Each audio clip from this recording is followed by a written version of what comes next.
One, two, three. Hello, how are you? If you've just joined Scéalta, my name is Joe Austin. And my guest today, and I have to declare an interest at the beginning of this interview, is my friend. It's Campbell. We've been friends for quite a long time, although I have to say sometimes she is quite hard to stick.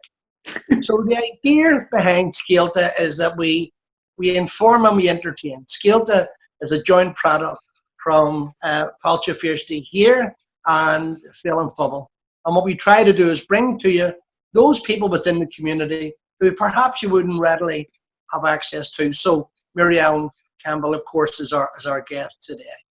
Mary-Ellen, I know all the things that you're involved in, I know all the things that you do, and I know most of them. But with the time we have allotted to it, what I'd like to do is try and focus on the Good Morning West Belfast line. So if you could, tell us, for those who don't know what that actually represents, your role in it and what you do and the background to it. Well, Joel, firstly, thanks very much for the invite to join you on this. Really excited to be here. It's great to see you again. Although the last time I seen you, I was sure you had black curly hair, but you know, age and memory and all of them type of things. Have you not got a wee cup of tea sitting there? I was just right beside me, beside the black curly wig. Ah, good stuff. Well, as you say, I'm Mary-Ellen Campbell and I'm a team leader for Good Morning West Belfast. We're a call, support and befriending service for those aged 60 and above living in the west of the city, particularly those who may be feeling vulnerable or may be feeling a wee bit isolated or lonely. Our role is to make people feel probably safer in their own homes through different wee initiatives we do, but also to feel still part of the community that they help shape. When you say you're a team leader, what does the team consist of? At the moment, due to COVID, it's actually 13 people. Generally, it's only 7 people, but at the moment, we're up to 13. We've increased our staff hours from 120 per week to 350. So we've increased the service from delivering a service Monday to Friday, 9 to 1, to every day. And some of our more lonely people with no kind of family networks are getting 3 calls a day at the moment. So we're also doing evening calls. I'm going to ask you towards the end of this interview how people can access the programme. But what is the history of it? How old is it? Where did it begin? Okay. Well, our Ardmona Family and Community Group is going from June 1993 or July 1993. And the Good Morning line is part of Ardmona, and we're going about 14 years. I'm in my role, I'm in the team leader for about a year, and I've been working for the project coming up to 2 years. Where it started, we started with the kind of ethos of neighbours helping neighbours, and we still like to promote that. You know, we're all local people and we're helping our neighbours, and particularly at times like this, you can really see that community ethos coming through. Particularly across the west of the city, where it's back to neighbours helping neighbours out. And when you say the west of the city, are we talking about the entire West Belfast geographical area? Okay. Yes. And so I even stretch the west to the Crumlin Road, Joe. Oh, good for you, Mary-Ellen. Well, I suppose there's always a bonus in everything that they do, so they'll be delighted to be part of the west of the city now, I'm sure. Sorry, go ahead. I think that for myself, as you know, I'm from North Belfast. Yes. And I have to say, well, both of us come from the docks. I think that in the north of the city at the moment, I'm not directly tying into the efforts that's happening in the north because of my work with the West Belfast Good Morning line. But I'm really proud to be a North Belfast woman and see the community development that's happening over here. Particularly members from my own family who are working in care homes and working in frontline shops, delivering services, and my big sister Sally, obviously. But in the West, again, it's something that I'm really proud of, is to see the amount of on-the-ground community development that's going on. One of the things that has surprised me and the whole team at Scéalta is that we keep coming across these wonderful projects staffed by wonderful people, including yourself. and they're almost underground. There's little or no actual knowledge of them. You know, and we've came across this so often, people just working away in the background, doing what they have to do, providing the community service, and seeking no acknowledgement, and in fact receiving very little. So if you could take us through what a worker with your project would do on a normal day. So they arrive at work at what time? Well, I suppose that our service starts at 9 o'clock, but we're all in for about 8:45 at the latest. We set up our computers, we chat about any issues that we may have had the day before, and any of the issues that the team would have given to me that I've dealt with when they've went on home, because they work to 1 and I work to 5. So we do that kind of catch up. We check in with each other as well, because nobody is a empty pot as such, because we are taking other people's issues. So it's good that we have that kind of ability to feed off each other. And I think that at the present, working from home, that's something we're all missing, that kind of banter and that kind of, thing. An example is we get to know our service users so well. Amri McKay, who I work with, one time was able to tell one of our service users was taking a stroke, and we were able to get help to that person just by the difference in their voice. Amri is the longest member of our team. I think she's working for us since it started 14 years ago. And you talk about that relationship with the client and with the staff, and you talk about the banter and all of that. And I know you a long time, and I'm sure the banter's fierce.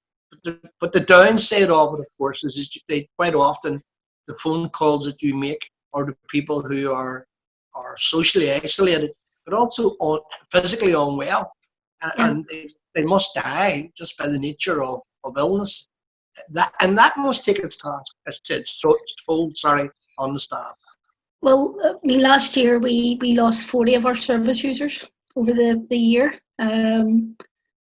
Yes, because you get to know these people really well. You're speaking to them nearly every day. You get to know their wee moods. You get to hear the good things in their lives, the stuff that worries them, all of that. You kind of build up that relationship.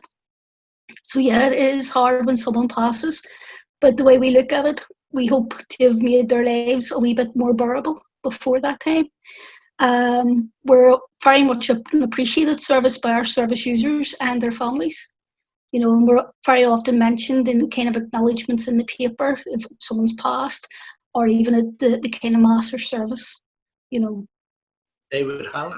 Yeah. And I suppose if you were going strictly by the book, that what you do is you make a phone call to find out if Jimmy or Alice or whoever is okay. Or Joe. And or Joe, yes. But it goes far beyond that. And of course, we always try to do that we bit of extra thing, so it is, regardless, we're doing more of it at the moment, but regardless of the time, we would be trying to pick up their essentials for them, collect prescriptions for them. We also do befriending visits, which is really important. So we'll go out and visit them in their homes sometimes, or encourage them out of their homes. So we might take them shopping, we might meet them, culture them for a cup of coffee. Places like that, or whatever. Like one of our wee ladies likes to go around second-hand shops, so we bring her to a second-hand shop.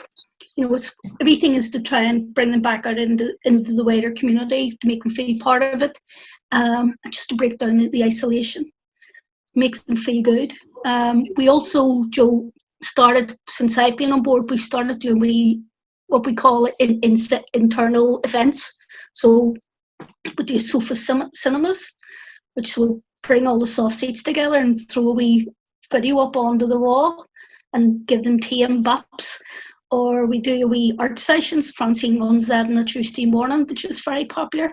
We call it Art Attack, so we're using art to break down social isolation. We've also done organised tea dances. We had a really big one last year in City Hall. We called it Out to Dance, and we had 300 odds of them down in their finest down in the City Hall. It was a really brilliant day.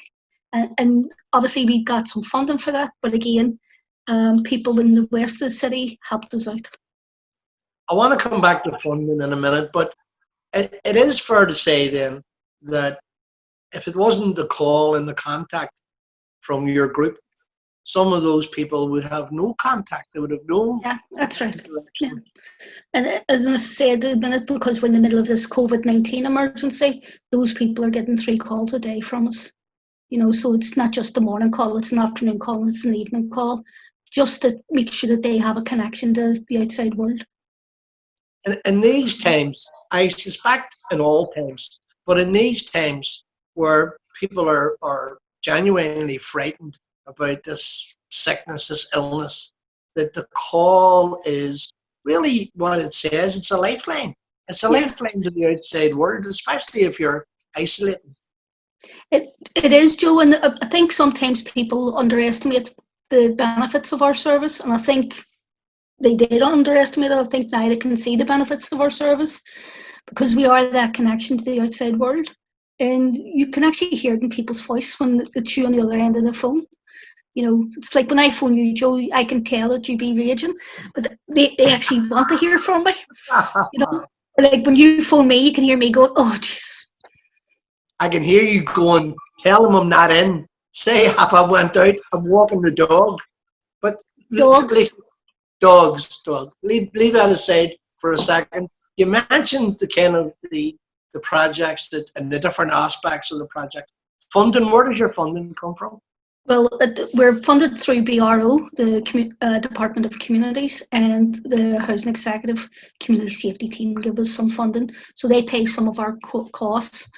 Ardmona at the moment is paying quite a lot of the staff, the extra staff. We don't have the funding for that, so Ardmona themselves are paying for that. And we also have a couple of volunteers with us at the moment.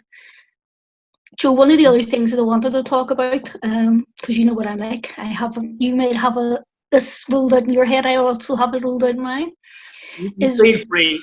Oh, thanks very much. One of the things that we've done recently, while I was talking about the great community spirit in West Belfast and being brilliant to see, unfortunately we've also had some negative stuff.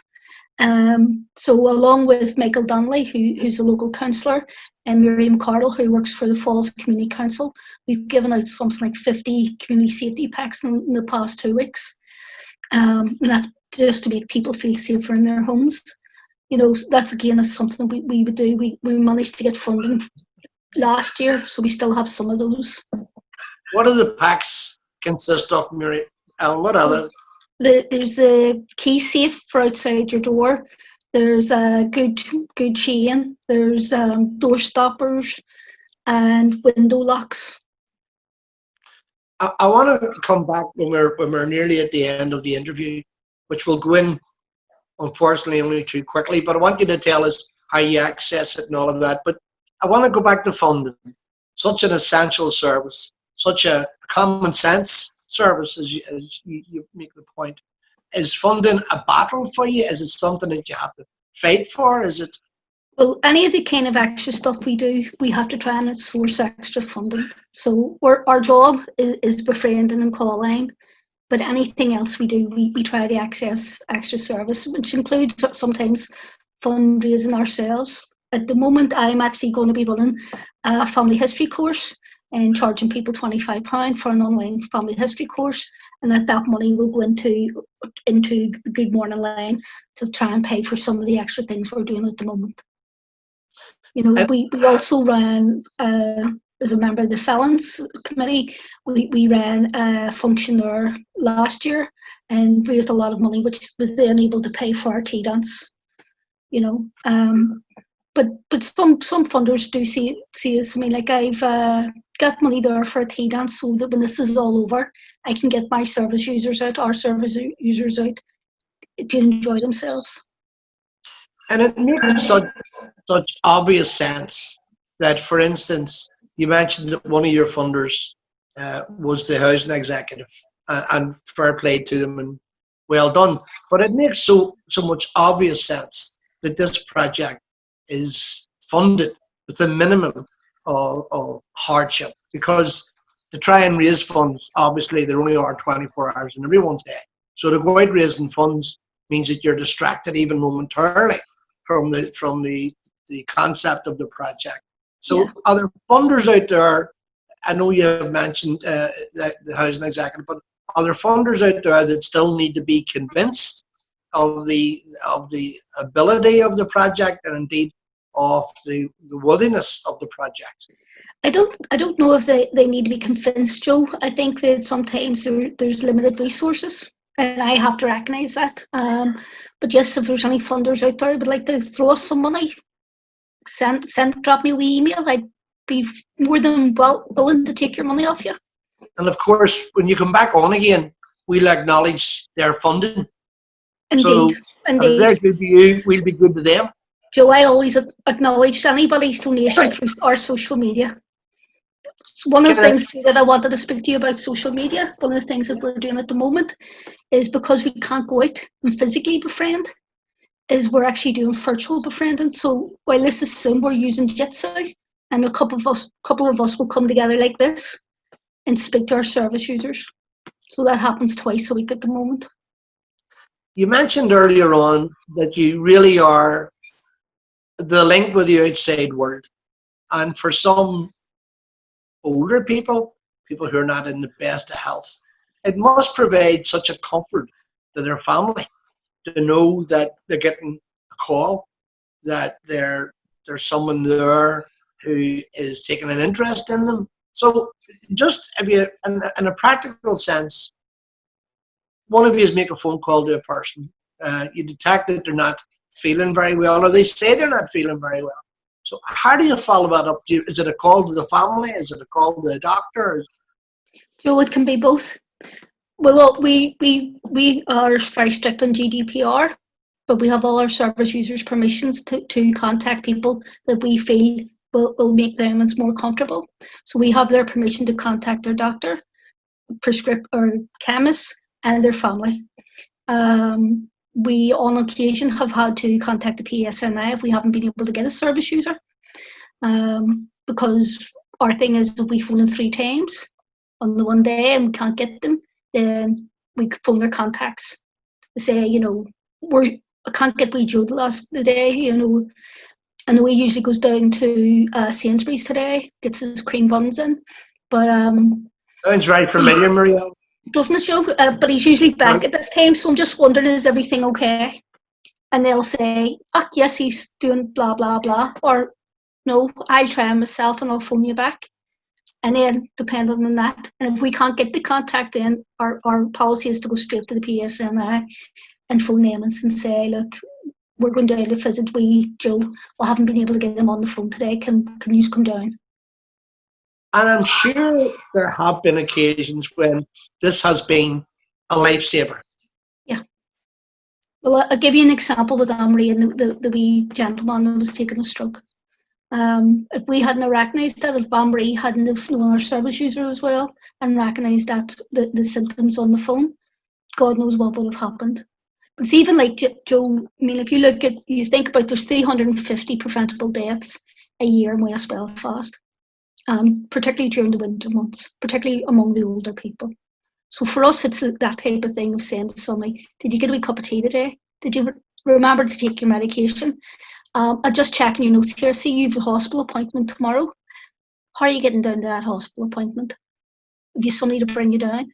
It's all of those type of wee things that we put down as the extras. And we recognise that we're saving other services money. But more importantly, we're ensuring the well-being of our service users.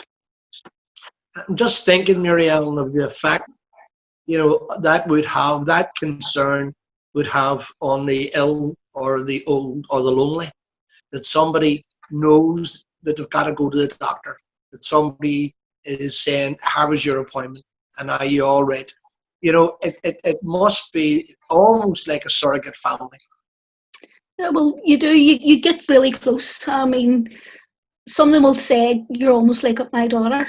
I've had that saying. Yeah, we have a wee woman who, unfortunately, she passed away last year. She used to end up the call with "God bless and I drive safely." Right. It's quite. You do build that link with them. It's one of the things I really love about my job is the fact that you're speaking to different people every day and you're making an impact in their lives. You're making that positive impact. Is there any overarching group in West Belfast that would coordinate the work that you do with some of the other voluntary work that's going on within those areas, or is it very much you just power away, you do what you have to do, you are friendly with other groups, but there's no link, or is it different than that? Well, we're part of Ardmona Family and Community Group. So Ardmona have 5 different services. Ardmona Elderly Services, which is ourselves, Ardcom Care, the Child Care, Family Contact, and Family Support. So there's like 90 odds of us that works for Ardmona. So we have a big linkage there. Junior May is our CEO. I also take part in the West Belfast Health subgroup through the West Belfast Partnership, so I would link in with those and so on. At this moment in time, we are also doing a mental health subgroup and we're doing a neighbourhood renewal subgroup. I have used the networks that I have and the people I've met over the last few years to benefit my service users at this moment in time, particularly around the whole thing with food, needing food. And I know that you had Deirdre on, and I watched her interview, and she also talked about food banks and stuff. I think that at this moment in time, we've had over 100 people contact us in relation to food who wouldn't be our service users, and that's from the last 4 weeks. We've also had 82 new service users in the last 4 weeks. And I have contacted Jim Gervin, who I think is doing a fantastic job up in Tullymore, and who's overseeing the whole thing with food across the west of the city. Michael Donnelly from the Upper Springfield, local councillor. Donny Power from the Falls, Tina Black from the Grosvenor, Geraldine McAteer, Amory McKee from the Food Bank. All of these people, Stevie Core from Ballymurphy, Claire Kavanagh, all of these people have been helping us serve our clients and our service users in the last couple of weeks. Just when you mentioned food banks again, and you're right, Deirdre mentioned the same subject the other day. Excuse me. It is a shame, a tragedy, a disgrace that anyone has to use food banks. But it must be, on top of all of that, for older people, almost a complete humiliation. But at the end of the day, they're begging for food. Joe, I should have mentioned Mary McCardle from the Falls Community Council too. We were kind of like talking recently, and we came across a case where someone was rationing out their food rather than asking for help. So for ourselves, we'll try. We have direct access to very little food parcels ourselves, but we can link in with the other groups. And do you find it, Muriel, do you find it necessary to convince the needy that food parcels are okay? I know they're not okay, but that they're an option that there's you have an option. I mean, like we have one wee lady who just shouldn't be trying to go out of the house, but she tried to go to the shop to get herself milk and bread, and she took a panic attack, and she told me on the phone. The wee lady's based in the Shankill. I contacted somebody over there, and they dropped her down a parcel. She was so thankful. She actually gave them £25 to pay for someone else's parcel. And I was kind of saying, well, you shouldn't have done that, but you don't, thank you. There's very, very often we'll be asking people, what do you need? Do you have everything in? No, I don't need anything. You sure? Who went to the shop for you? You're nearly interrogating them in a nice way to get them to say, yes, I need help. But we know in our hearts that they do. In the ideal world, Muriel, well, I have to say this, nothing that you've told me about the integrity of the workers or the commitment of the workers or your own commitment has come as a surprise to me, because I know you and I know some of the workers that work with you. I suppose that for people who mightn't be aware, maybe not aware until this interview of the Good Morning line, it may come as a surprise. In an ideal world, if you had the resources that you require, what would you build on that you've already got? What would you try and expand? Our befriending service, and also the kind of virtual things. I mean, like I've been doing a bit of research around technology, particularly looking at the stuff they have in Barcelona, where Bloomberg, I think it was, funded them in a few £1 million, where every person over 64 in Barcelona connects freely to this service, where they can set up their own wee networks within this service. So I would like to move towards virtual befriending, just to kind of keep that connection. Because sometimes when you see someone face to face, you're assessing them. Do they look pale? Do they look cold? Do they look thin? All of these things. Do they look like they're thirsty? That mightn't come across on the phone call, but if you're seeing them face to face, can. And it's also that connection of them and seeing you. And one of the things, again, that has came to the forefront of our own lockdown is the danger of isolation, the danger of, for instance, not getting out of the habit of cooking, getting out of the habit of washing, getting out of the habit of not getting up out of bed. And that's a difficult for people the whole year round. It's probably more pronounced at this time. So the idea of being able to look at someone, as you say, it's a face. You can visually judge their state. You can look and see her. So it sounds to me like a great idea. Well, I think it is. I mean, they've done it in the 26 counties, and they've done it in Barcelona. They've done a pilot over in Canada.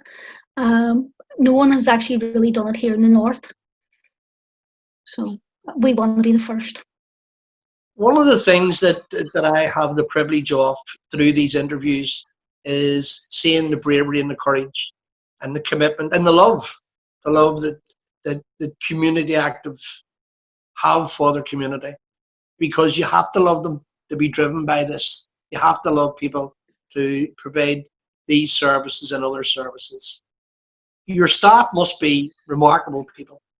They're brilliant, Joe. Honestly, see, when we were kind of putting into a plan what happens when we go into lockdown, we wanted to have our plan where there was minimal disruption to our service users. So we're all working from home at the moment, and we're using mobile phones and laptops or paper and pen. In fact, I'm so impressed, Joe, that you're on this. I have to say, knowing you all these years, but that's another story. But one of the things that I asked was that, and suggested, was we needed to extend our service. We needed to extend our service out to 7 days. And I asked our team of 7, would they give me any extra hours voluntary? And every single one of them are giving up 8 to 12 hours a week voluntary. That's they have their own families, they have their own kind of homes and stuff, but they're giving up 8 to 12 hours a week, every single one of my team. Plus, as I said, Artmona, the different services in Artmona have also given us some of their staff to help, and we have 2 other volunteers. One of the pet subjects I have, and it has come through this series of interviews where we've interviewed a fairly wide variety of people, and we'll interview more and a greater variety, is that to find a way where we can acknowledge this community, and I mean all of the people of Belfast who have stepped up to the mark and who have really took it upon themselves to defend their community. And of course, your own project is part of all of that. So the practicalities of it. Someone wants to make contact, having watched this interview, and wants to know how they link their mother, their grandmother, or such into the project. So what are the ABCs, Muriel? Firstly, give us a ring, 028 90 245 943 extension 7, or drop me an email, muriellen.campbell@artmona.org. Okay, and for that, do they go for an interview, or do you call to see them? I chat them. Well, we can't call out to their homes at the moment, although hopefully from next week we're going to start doing doorstep befriending, just to break down the isolation with some of them. So what we're going to do is stand outside their gates, and they can stand in their hallways, and it's just to see face to face and stuff again. had thought of something else I wanted to say there, Joe. Nope, go ahead. Well, what I was going to ask you, in terms of, and it goes back to because you are providing a service for the individual, but you're also providing a service for, in the cases where there are families, for a family. I mean, my father, who you knew, died when he was 101. He was very fortunate because we had a large family group around him. But there are other people in the community, and they're on their own. So to provide that service, I think, it's an amazing concept, absolutely amazing. Thank you, Joe. One of the, I've just now remembered what you were talking about that I wanted to come back to on was about the cooking. One of the things that we've been doing at the moment is we've been asking different chefs to give us a wee video of them doing a recipe, but using store cupboard ingredients. So a guy called Gary Gainey, he's from the West, Chef Gary tweets under, was one of the people who done that. He got an awful lot of good feedback from his wee video to us that he decided to write a cookery book, and it's Food to Wolf Down, and he's doing that online and selling those to raise money for the NHS, which I think is brilliant. So sometimes, it's that wee bit of a connection that you have with people. You can encourage others in their goals, and I think that we're all very good at doing that. Joe? Another thing that I've seen that appear, I don't know whether it's even practical, but it is these videos for older people or for the not particularly healthy. Is that something that would be of any use to you? Well, as I say, we're using Jitsu at the minute, so we're actually sometimes trying to show wee films, wee black and white films. Like I came across a YouTube site that had Sherlock Holmes films. You might remember them. You might have been in your 30s when they first came out, Joe. I remember Sherlock Holmes, the remainder films. I'm sure you do. Our time has gone. Well, not our time. My time and your time will go on forever. But the Scéalta time has gone. I've learned over a lifetime of friendship with you always to give you, because you'll take it anyway, the last word. So do you want to leave us with any particular message or idea or appeal? Firstly, stay home, stay safe at the moment. Look after your vulnerable neighbours. Today's Thursday, Joe, and I have started a wee hashtag about Thoughtful Thursday, which is to lift the phone and speak to somebody you haven't spoke to in a while. But if you have anybody out there who's vulnerable, who's lonely, who's over 60, and you think we can help, please get in touch. Marielle, on behalf of Scéalta and on behalf of our promoters, felt you first to hear and feel unfubble. And I thank you for being, as always, and I expected nothing less, a wonderful guest. So, Garamila Mayogan, thank you, Marielle. Garamaga Joseph. Amor.